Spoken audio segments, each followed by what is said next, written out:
நலம் காக்கும் ஸ்டாலின், உங்கள் குடும்பத்தின் நலன் அரசின் பொறுப்பு.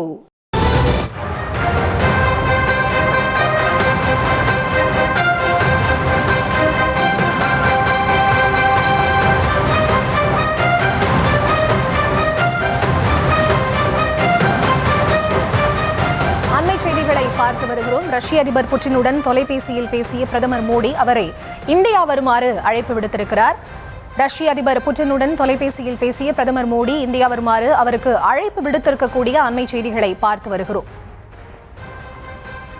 விவரங்களோடு இணைகிறார் எமது செய்தியாளர் ராஜேஷ். அவரிடம் பேசலாம். வணக்கம் ராஜேஷ், இது தொடர்பான விவரம்.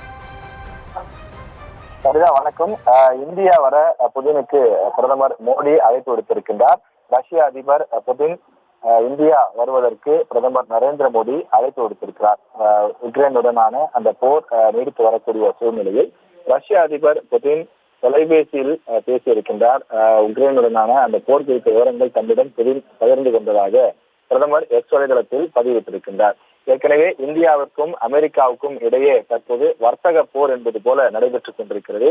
இந்தியாவின் மீதான அந்த வரி விதிப்பை அமெரிக்க அதிபர் தொடர்ந்து ட்ரம்ப் தீவிரப்படுத்தி இருக்கின்றார். இது பல மடங்கு உயர்த்தப்பட்டிருக்கக்கூடிய காரணத்தால் இந்தியா மற்றும் அமெரிக்கா இடையேயான உறவில் சிக்கல் ஏற்பட்டிருக்கிறது. ஏற்கனவே ட்ரம்ப் தன்னுடைய எக்ஸ் வலைதளத்தில் குறிப்பிட்டிருந்தார், இந்தியா ரஷ்யாவிடமிருந்து அதிக அளவில் எண்ணெய் வாங்குகின்றது. அது மட்டும் இல்லாமல் அந்த கச்சா எண்ணெய் போன்ற விவகாரங்கள் எல்லாம் தொடர்ந்து ரஷ்யாவிடமே வர்த்தக உறவு என்பது அதிகமாக இருக்கின்றது. அதன் காரணமாக தொடர்ந்து இந்த வரி விதிப்பை கூட்டுவதாக அவர் தெரிவித்திருந்தார். இந்த நிலையில் ரஷ்யா அதிபருக்கு நம்முடைய பிரதமர் அழைப்பு விடுத்திருப்பது தேசிய அளவில் மட்டுமல்லாமல் உலக அளவில் உற்று கவனிக்கக்கூடிய ஒரு முக்கிய விஷயமாக மாறியிருக்கிறது. ஏற்கனவே இந்தியாவை பொறுத்தவரையிலே ரஷ்யா ஒரு நட்பு நாடாக பார்க்கப்படுகின்றது. ரஷ்யா யுக்ரைன் போர் நடைபெறக்கூடிய சூழலிலும் கூட இந்தியா அதிகபட்சமாக இந்த போர் நடைபெற வேண்டாம், போர் என்பது எந்த ஒரு நாட்டிற்கும் நல்ல தீர்வை கொடுக்காது, சமாதானத்தை நோக்கி பயணிங்கள் என்று சொன்னாலும் கூட பெரும்பாலும் ரஷ்யாவின் முடிவுகளுக்கு ஆதரவு கொடுக்கக்கூடிய வகையில் தான் இந்தியாவின் செயல்பாடுகள் இருந்து வருகிறது. எனவே இந்த சூழ்நிலையில் அமெரிக்கா, அதாவது உலகின் வல்லாதிக்க நாடுகள் என்று எடுத்துக்கொண்டால் அமெரிக்கா, ரஷ்யா போன்ற நாடுகள் இருக்கின்றன. எனவே அவர்கள் தங்களுக்குள் மோதல் போக்கை நீட்டித்து வருகின்றார்கள். எனவே தங்களுடைய எதிரி நாட்டுடன் யாரெல்லாம் நட்பு பாராட்டுகிறார்களோ அவர்களை நேரடியாக வழிக்கு கொண்டு வருவது அல்லது மறைமுகமாக தங்கள் பக்கம் கொண்டு வர முயற்சிகளை மேற்கொள்வது போன்றவற்றில் இந்த நாடுகள் ஈடுபட்டு வரக்கூடிய நிலையில் ரஷ்யா தொடர்ந்து இந்தியாவை நட்பு நாடாக தக்க வைக்க பல்வேறு காய் நகர்த்தல்களை செய்து கொண்டிருக்கிறது. அதே நேரத்தில் அமெரிக்கா இந்தியா ரஷ்யா உறவை எப்படியாவது சிதைக்க வேண்டும் என்று பல கோணங்களில் முயற்சி மேற்கொண்டு வருகிறது. அதனுடைய ஒரு பகுதியாகத்தான் இந்த வர்த்தக போரை அமெரிக்கா தொடங்கி இருக்கிறது.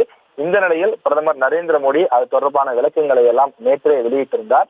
இந்த நிலையில் ரஷ்ய அதிபருக்கு அவர் அழைப்பு விடுத்திருக்கின்றார். எனவே இந்த அழைப்பு என்பது வெறும் ஒரு அழைப்பாக அல்லது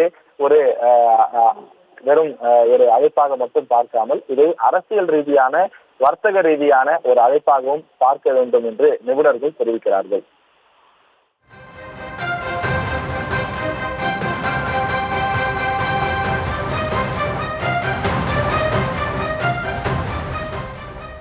அண்மை செய்திகளை பார்த்து வருகிறோம்.